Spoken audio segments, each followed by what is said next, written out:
The Commanders have agreed on a 3-year extension that will pay Terry McLaurin up to $96 million.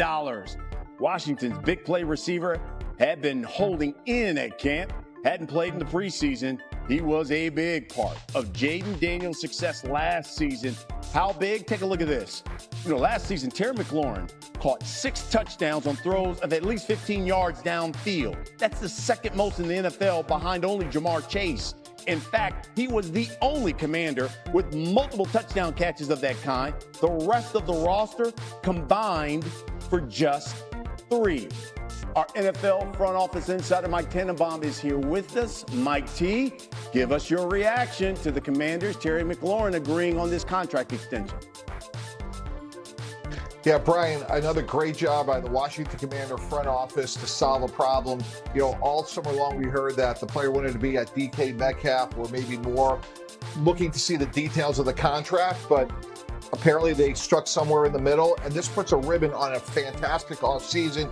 Brian, starts up front. They added Laramie Tunsil in a trade, Josh Connerly, first-round pick, added Deebo Samuel, and now to have Terry McLaurin back, it's going to be fun to watch them compete with the Giants and certainly the Eagles for the NFC East. And this team is complete, and now, again, they put a ribbon on a great offseason. And he certainly was a big piece when you talk about big plays for Jaden Daniels and that offense. Okay, Mike T, sit tight. More from you in just a moment.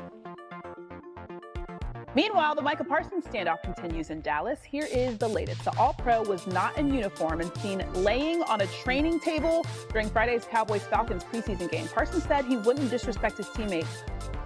His head coach, Brian Schottenheimer, said he talked to Parsons on Sunday. With that, we welcome in our Cowboys reporter, Todd Archer, who joins us now. Todd, you're with this team all the time. What are your observations about how the Micah Parsons situation is impacting the rest of the team? Yeah, clearly the players know they're a better team with him on the field than with him not on the field. But they're not consumed by this. They know how to compartmentalize some of these things. And you have to remember, a lot of these guys, they're just fighting for a spot on the team at this point in training camp and the preseason.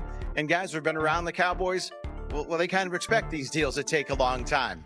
Maybe not this long, and oh, by the way, nothing has changed on that front. But one thing Brian Schottenheimer did say was Parsons' situation could impact how they put together their 53-man roster. If he's not going to be playing week 1 against the Eagles, they might have to carry some extra pass rushers. And even if he does play, well, can they really expect him to play 100% of the snaps? So they might have to bring some extra pass rushers with him anyway. They like their pass rush depth. They like it even more when Parsons is on the field. Yeah, we know when these guys are trying to figure out their contracts, they always like to say that they don't want to be a distraction to the team, so hopefully they're able to focus on football. Todd Archer, thank you. Back here with Mike Tannenbaum. So the Commanders figured it out with Terry McLaurin. In terms of Parsons and the Cowboys, is there anything the Dallas front office or maybe Micah Parsons' team can learn in order to finally get a deal done there in Dallas? Brian, the word of the day is compromise, and maybe it's a 2-year deal. It has to be north of TJ Watt. TJ Watt's at $41.5 million. Give, to me, Micah Parsons a 2-year deal at $84 million, $42 million a year. He's 26 years old. He's arguably the best pass rusher of the league. Him, Myles Garrett, TJ Watt. He's in his prime, and Dallas had a great offseason in terms of adding George Pickens to a already good offense. And to me, they have no chance without Micah Parsons and a meaningful chance with him. So I would try to do something short-term where both sides compromise. Either side is happy, but at least that gets them on the field for the opener, which is coming up. It's a week from Thursday. Yeah, absolutely. I mean, that opening day game is right around the corner. More from Mike T in just a moment. NFL Countdown Day is tomorrow, but Shedeur Sanders is not sweating it. Despite struggling in Saturday's preseason game, Sanders said he expects to be on the Browns' 53-man roster. He completed 3 of 6 passes for 14 yards and was sacked 5 times in 5 series against the Rams. When asked if he thought he'd make the team, Sanders said, quote, obviously.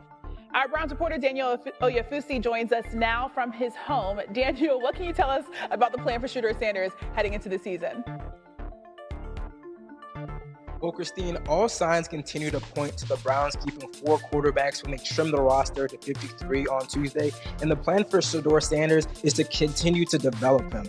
Obviously, he struggled in that preseason finale on Saturday, but overall, the Browns have been really, really pleased with the progress that he's made in the last couple months. Now, they don't view him as a 5th-round talent per se, but they do want to refine certain things in his games, and we saw that on Saturday, like drifting back in the pocket and overall pocket presence. That might take shape during the season with running the scout team offense and a lot of film study, but the hope is that he can continue to become fluent in this offense. GM Andrew Berry said on the broadcast that he likened his transition to somebody who was fluent in English and trying to learn Mandarin.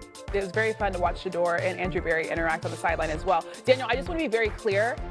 Where exactly are you? That's your apartment? It's the common room in the apartment. He said he lives there. He got money. Daniel, thank you. You know what they say, you can't hide money.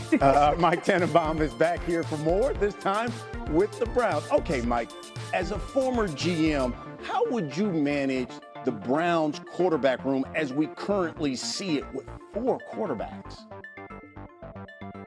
Yeah, Brian, the first thing I would do as a former GM is I would trade my background for Daniel's. I'm with you guys. Boy, that's a heck of a view, yes. Yeah, absolutely.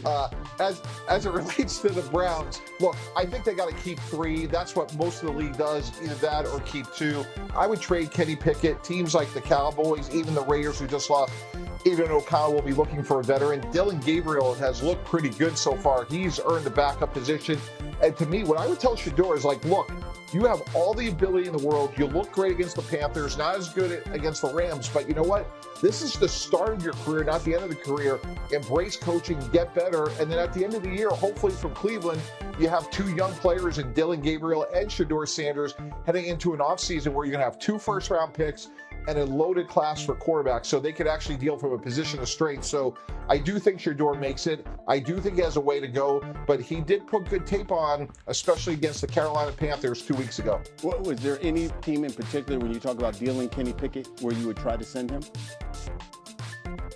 Yeah, again, I think it's the Raiders, who just lost Aiden O'Connell to injury, or the aforementioned Dallas Cowboys, Brian, because Cooper Rush left for Baltimore in free agency, and Joe Milton has been very up and down this preseason. So Kenny Pickett, a former first-round pick, sort of a veteran who knows, has some experience playing. I think those would be the 2 teams that should show interest in Kenny Pickett.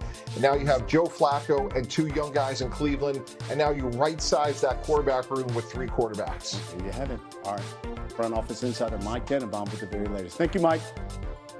Parsons saga. He still doesn't have a new contract he wants. Owner Jerry Jones said he's willing to make him the highest paid non-quarterback. Parsons was seen laying on a training table during Friday's preseason game and was not in uniform. Stephen A. and company weigh in on his behavior on First Take, Last Take.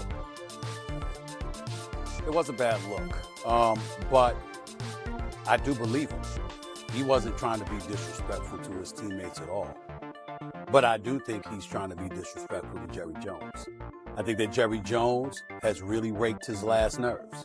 I think that Jerry Jones and the things that he has said has really, really irked him. He wants to let